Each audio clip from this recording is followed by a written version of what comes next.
Di sebuah rumah sederhana di pinggiran Jakarta, suara pintu dibanting keras menggema seperti guntur di malam hujan.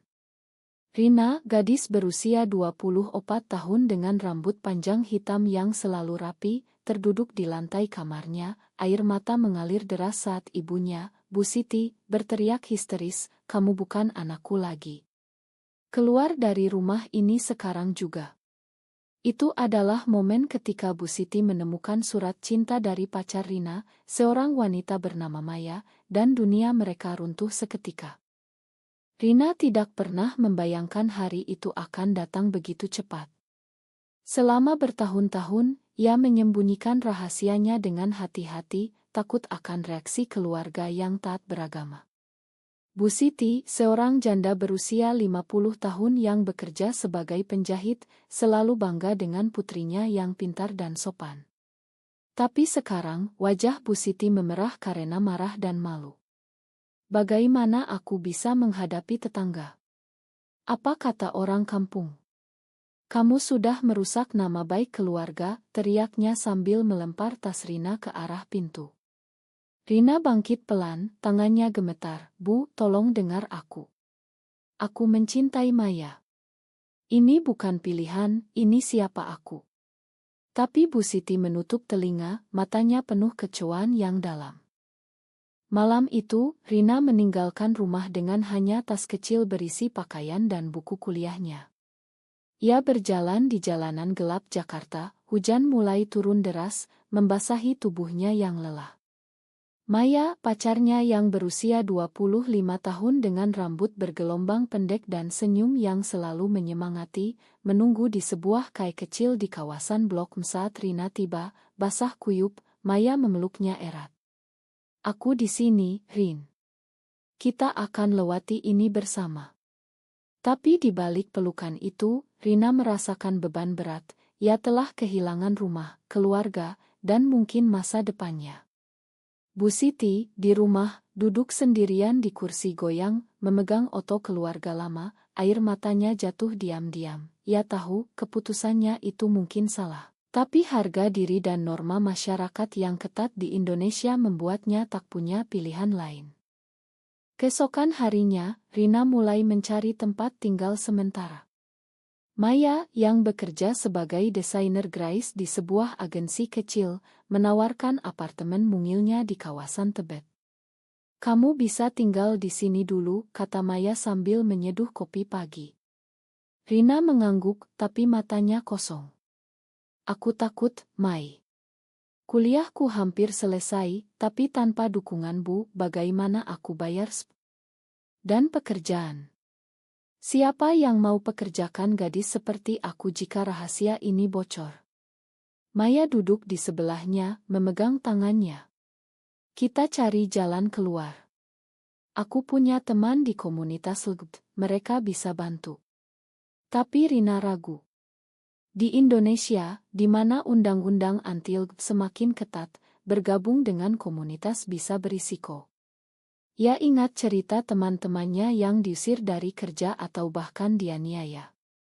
Sementara itu, Bu Siti berusaha melupakan kejadian malam sebelumnya. Ia pergi ke masjid untuk salat, berdoa agar Tuhan mengampuni dosa putrinya. Tapi di sana, ia bertemu Mbak Ani, tetangga yang selalu usil. "Bu Siti, kok Rina kemarin malam keluar rumah malam-malam? Ada apa ya?" tanya Mbak Ani dengan senyum palsu. Bu Siti tersenyum kaku. Biasa, anak muda lagi marah-marahan." Tapi di dalam hatinya, ia panik. Jika rumor menyebar, reputasinya sebagai ibu teladan bisa hancur.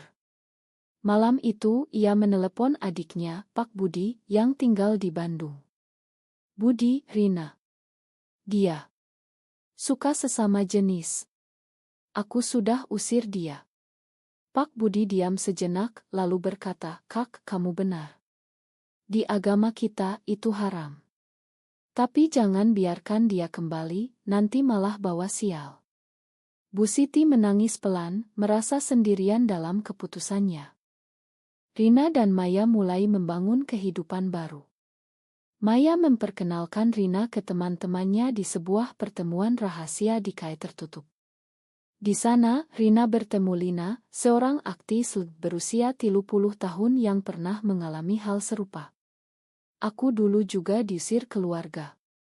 Tapi sekarang, aku punya pekerjaan bagus dan komunitas yang mendukung, cerita Lina. Rina merasa sedikit lega, tapi konflik dalam dirinya tumbuh. Aku mencintai Maya, tapi apakah ini pantas? Apakah aku egois meninggalkan Bu sendirian? Maya memeluknya malam itu. Kita tidak salah, Rin. Masyarakat yang salah. Tapi Rina tahu perjuangan baru saja dimulai. Bu Siti mulai merasakan dampak keputusannya. Tagihan rumah menumpuk, dan tanpa bantuan Rina yang biasa membantu jahit, pekerjaannya terbengkalai. Ia sakit-sakitan, tapi tak mau mengakui bahwa ia merindukan putrinya. Suatu hari, ia melihat berita tentang demonstrasi anti di Jakarta. Mereka benar, ini penyakit masyarakat, gumamnya. Tapi di hati kecilnya, ia ingat senyum Rina kecil yang polos. Apakah ia terlalu keras? Pertanyaan itu mulai menggerogoti pikirannya. Rina mencoba menghubungi Bu Siti lewat pesan, tapi diblokir. Ia fokus pada kuliah, tapi konsentrasinya terganggu. Maya mendukungnya, tapi tekanan mulai muncul. Kita harus hati-hati, Rin. Jangan posting apa-apa di medsos. Rina setuju, tapi ia merasa terkekang. Di kampus, teman-temannya mulai bertanya kenapa ia tak pulang. Ah, lagi sibuk proyek, bohongnya. Tapi satu teman, Andi, curiga. Rin, kamu baik-baik aja kan? Rina tersenyum palsu, tapi di dalam, ia hancur. Akhirnya, Rina mendapat pekerjaan paruh waktu sebagai tutor. Uangnya cukup untuk bertahan, tapi ia tahu ini sementara. Maya mengusulkan untuk pindah ke Bali, di mana komunitas lebih terbuka. Di sana kita bisa hidup bebas. Rina ragu, tapi Bu bagaimana? Ia sendirian. Konflik itu membuat Rina insomnia. Ia mulai mempertanyakan hubungannya dengan Maya. Apakah cinta ini layak untuk segala pengorbanan? Bu Siti bertemu dengan seorang ustadz di masjid. Ustadz, apa yang harus saya lakukan dengan anak seperti itu? Ustadz menjawab, doakan saja, Bu. Tapi jangan biarkan kembali jika tak berubah. Bu Siti pulang dengan hati berat.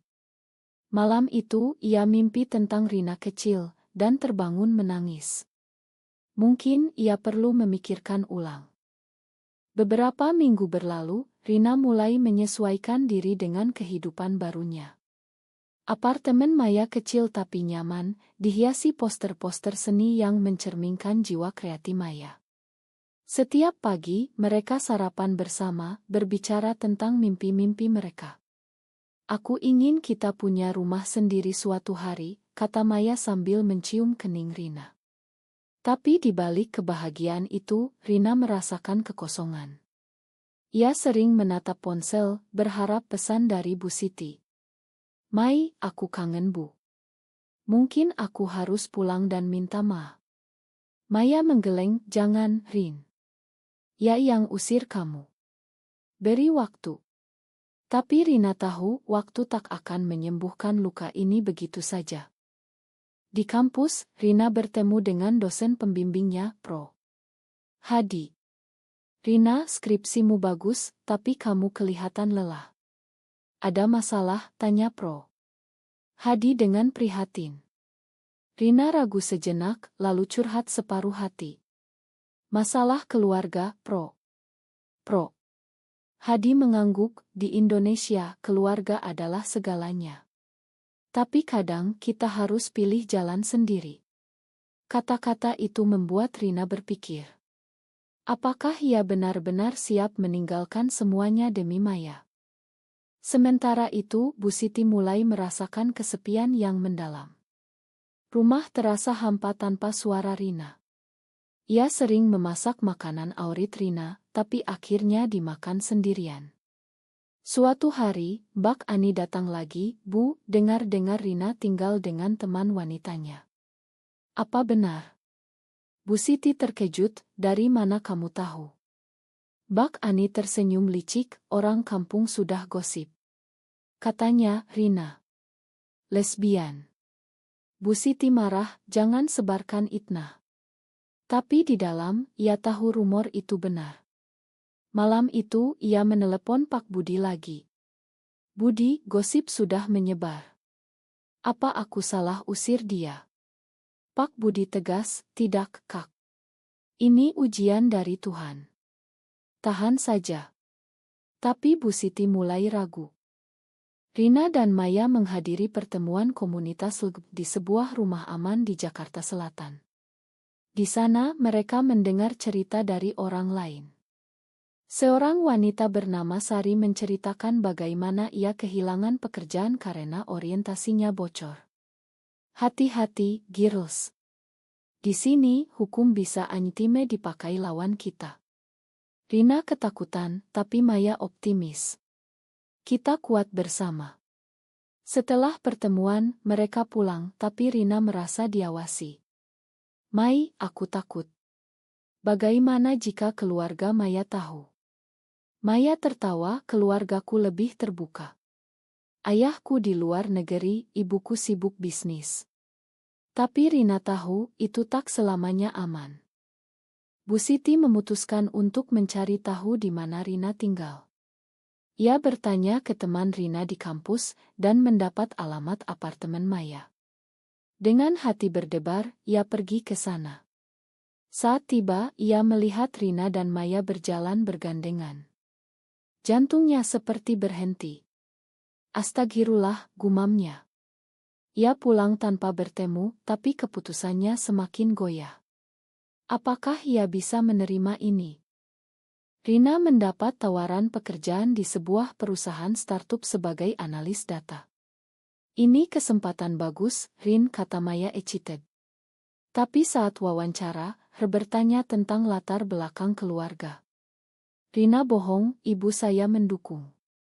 Tapi di dalam, ia merasa bersalah. Malam itu, ia bertengkar dengan Maya. Aku capek sembunyi-sembunyi, Mai. Ini bukan hidup. Maya marah, lalu mau apa? Putus. Rina diam, air mata jatuh. Konflik internalnya mencapai puncak. Bu Siti bertemu dengan seorang psikolog teman lama. Bu, anak seperti Rina butuh dukungan, bukan penolakan. Psikolog itu menjelaskan tentang orientasi seksual. Bu Siti mendengar, tapi pikirannya bergejolak. Tapi agama bilang haram. Psikolog tersenyum, agama juga ajar kasih sayang. Kata-kata itu membuat Bu Siti berpikir ulang. Rina memutuskan untuk menulis surat panjang ke Bu Siti. Bu, aku minta maaf jika mengecewakan. Tapi aku tak bisa ubah siapa aku. Tolong pahami. Ia kirim lewat pos. Bu Siti menerimanya, membaca dengan tangan gemetar. Air matanya jatuh ke kertas. Anakku, gumamnya. Tapi ia tak balas. Masih terlalu bangga. Maya mulai merasakan tekanan dari pekerjaannya. Bosnya homofobik, dan rumor tentang pacarnya mulai beredar. Mai, hati-hati. Jangan sampai ketahuan. Teman kerjanya memperingatkan. Maya khawatir, tapi tak bilang ke Rina. Aku tak mau tambah beban dia. Tapi rahasia itu mulai retak. Bu Siti sakit parah karena stres. Ia dirawat di rumah sakit. Pak Budi datang, Kak, ini karena Rina. Jangan hubungi dia. Tapi Bu Siti berpikir lain. Di ranjang sakit, ia memutuskan untuk menelepon Rina. Rina. Bu sakit. Pulanglah. Rina terkejut, tapi senang. Baik, Bu. Aku datang. Tapi saat tiba, Bu Siti berkata, tapi tinggalkan wanita itu.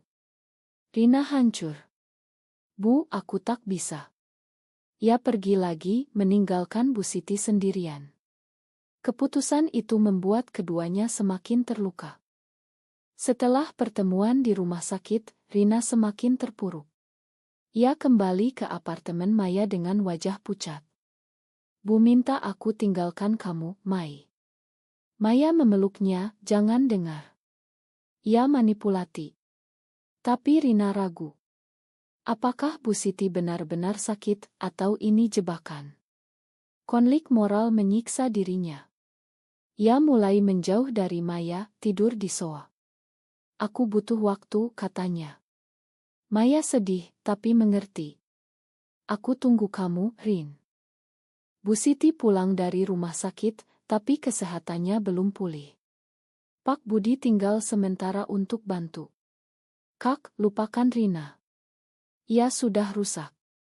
Bu Siti diam, tapi di hati ia merindukan. Ia mulai membaca buku tentang dari perpustakaan. Diam-diam, mungkin aku salah paham, pikirnya. Tapi norma masyarakat membuatnya takut berubah. Rina kehilangan fokus di kerja. Bosnya marah, Rina, performamu menurun. Ada apa? Rina minta maaf, tapi tak cerita. Malam itu ia bertemu Lina lagi di komunitas. Rin, kamu harus pilih keluarga atau diri sendiri. Rina menangis, aku tak bisa pilih. Lina saran, coba konseling. Rina setuju dan mulai sesi dengan psikolog. Di sana ia belajar tentang penerimaan diri. Tapi prosesnya lambat. Maya mendapat ancaman dari keluarganya. Ibu Maya yang tinggal di Surabaya menelepon. Maya, dengar kamu tinggal dengan wanita. Putuskan sekarang atau aku potong bantuan. Maya shock, Bu, ini siapa aku? Ibu marah, tidak di keluarga kita. Maya tak bilang ke Rina, tapi tekanan membuatnya mudah marah. Mereka bertengkar sering. Kamu egois, Rin, teriak Maya. Rina balas, kamu yang tak paham. Hubungan mereka retak.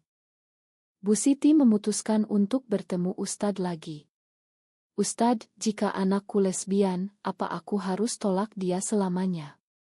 Ustadz jawab, agama ajar makan, tapi jangan dukung dosa. Bu Siti bingung. Ia mulai hubungi teman lama yang punya anak gay. Aku terima dia sekarang, dan kami bahagia, cerita teman itu. Bu Siti terinspirasi, tapi masih ragu.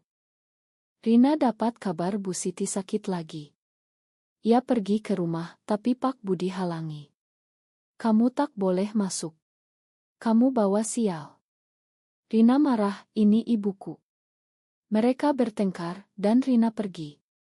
Tapi Bu Siti mendengar, dan minta Pak Budi pergi. Budi, ini urusanku. Pak Budi marah, Kak, kamu lemah. Ia pergi, meninggalkan Bu Siti sendirian. Maya memutuskan untuk konfrontasi ibunya. Ia pergi ke Surabaya, bertemu langsung. Bu, aku lesbian.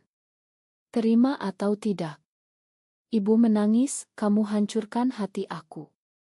Maya pulang dengan hati berat, tapi merasa bebas. Saat kembali, ia cerita ke Rina. Aku putus hubungan dengan Bu. Rina shock, jangan, Mai. Keluarga penting.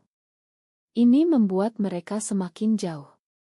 Bu Siti menulis surat balasan ke Rina. Anakku, Bu minta maaf. Tapi Bu tak bisa terima hubunganmu. Rina baca dan marah. Bu masih sama. Ia buang surat itu. Tapi di dalam, ia ingin rekonsiliasi. Konflik mencapai puncak saat Rina dipecat dari kerja karena rumor.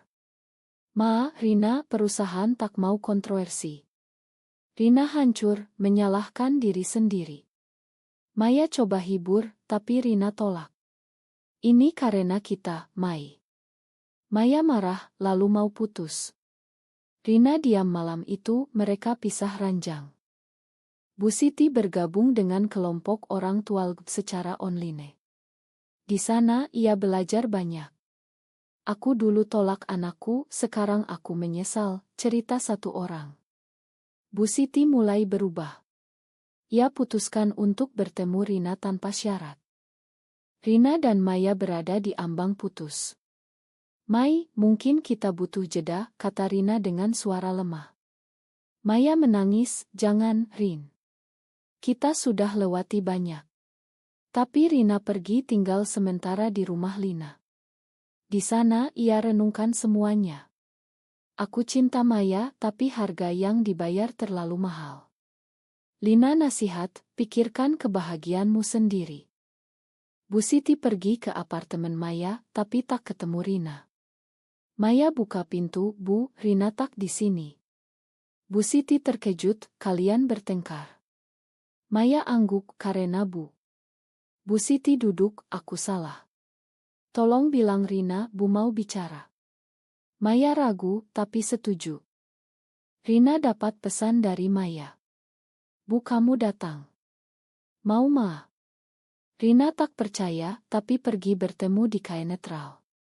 Saat tiba, Bu Siti sudah menunggu. Rina, Bu minta Ma. Bu tak paham dulu. Rina menangis, Bu tapi kamu usir aku. Bu Siti jelaskan, Bu takut masyarakat, agama.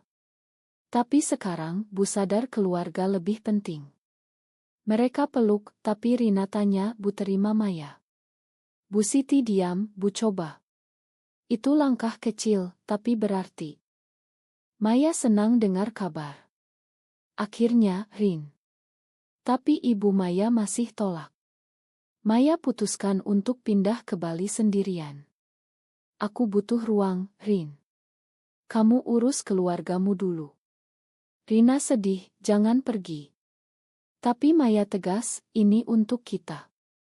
Bu Siti mulai terima kenyataan. Ia undang Rina pulang dan mulai bicara tentang masa lalu. Dulu Bu juga punya teman seperti itu, tapi disembunyikan. Rina terkejut. Perlahan, ikatan mereka pulih. Tapi rumor di kampung makin parah. Bak Ani sebarkan gosip, dan tetangga mulai jaga jarak. Bu Siti hadapi, itu urusan keluargaku. Ia bayar harga dengan kehilangan teman. Rina dan Maya hubungi lewat video call. Aku kangen, Mai. Maya senyum, aku juga. Bali indah, tapi tanpa kamu. Mereka rencana bertemu. Tapi tiba-tiba, Maya dapat ancaman online dari kelompok anti-LGBT.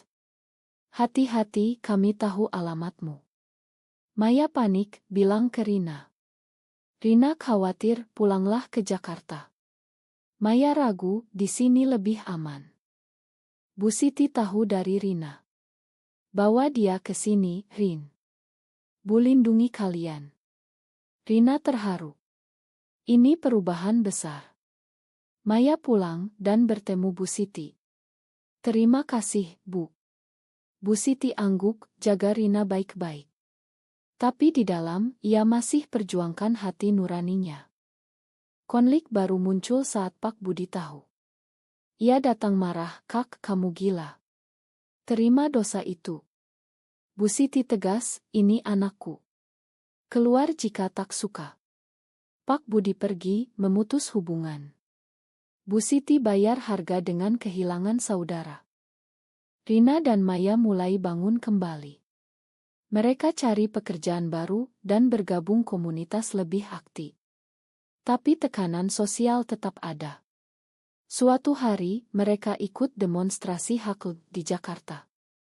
Di sana, mereka hadapi polisi dan demonstran anti. Rina terluka ringan, tapi semangatnya tumbuh. Kita harus lawan, Mai. Bu Siti lihat berita, khawatir. Ia putuskan untuk dukung sepenuhnya. Anakku, Bu bangga kamu berani. Itu momen Oda. Tapi akhirnya, Maya dapat tawaran kerja di luar negeri. Rin, aku harus pergi ke Singapura. Ikut. Rina ragu, Bu bagaimana? Keputusan sulit di depan. Rina menghadapi pilihan berat, ikut Maya ke Singapura atau tinggal dengan Bu Siti. Mai, aku tak bisa tinggalkan Bu lagi. Maya mengerti, tapi sedih.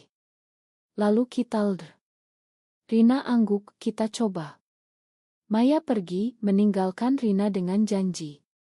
Aku tunggu kamu di sana. Bu Siti semakin kuat. Ia bergabung kelompok dukungan orang tua dan mulai bicara di forum kecil.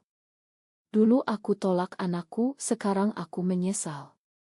Cinta tak kenal gender. Ia bayar harga dengan kehilangan reputasi, tapi dapat teman baru. Rina fokus pada karir. Ia dapat pekerjaan bagus di Hak Asasi Manusia. Di sana ia advokasi untuk komunitas LGBT. Tapi ancaman datang, email HT dari anonim. Kamu akan dihukum. Rina takut, tapi lanjut. Bu Siti dukung, jangan mundur, nak. Maya di Singapura sukses, tapi kangen Rina. Mereka cal setiap hari, tapi jarak membuat retak. Rin, aku bertemu orang baru di sini. Rina cemburu, jangan khianati aku. Maya janji, tidak. Tapi keraguan tumbuh. Suatu hari, Bu Siti sakit lagi. Rina urus, dan sadar betapa rapuh ibunya. Bu, terima kasih sudah berubah. Bu Siti senyum, Bu yang salah dulu. Momen itu memperkuat ikatan mereka. Maya kembali ke Jakarta untuk libur.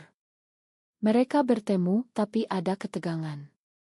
Rin, Singapura lebih bebas. Ikut aku. Rina tolak, aku punya tanggung jawab di sini. Mereka bertengkar hebat. Mungkin kita tak cocok lagi, kata Maya. Rina hancur, jangan. Tapi Maya pergi kembali, meninggalkan pertanyaan. Rina renungkan semuanya. Ia bicara dengan Lina. Aku kehilangan Maya karena ini. Lina bilang kadang cinta butuh pengorbanan. Rina putuskan untuk ikut Maya. Ia bilang ke Bu Siti. Bu, aku pergi ke Singapura. Bu Siti menangis, pergilah, nak. Bu dukung. Tapi di dalam, ia sakit hati. Rina tiba di Singapura, reunian dengan Maya. Mereka bahagia awalnya, tapi Rina kangen rumah. Mai, apakah ini benar? Maya jawab, ya, kita bebas di sini. Tapi Rina merasa kehilangan akar. Bu Siti sendirian lagi, tapi kuat. Ia lanjut advokasi, menjadi inspirasi. Tapi kesehatan menurun. Rina pulang sering, tapi jarak tetap ada. Akhirnya, Rina dan Maya menikah secara simbolis di Singapura. Bu Siti hadir, ia ideo, selamat, anak-anak. Itu puncak, tapi dengan harga, kehilangan, pengorbanan, dan perubahan. Apakah benar bahwa menerima orientasi seksual anak berarti mengkhianati nilai agama dan masyarakat?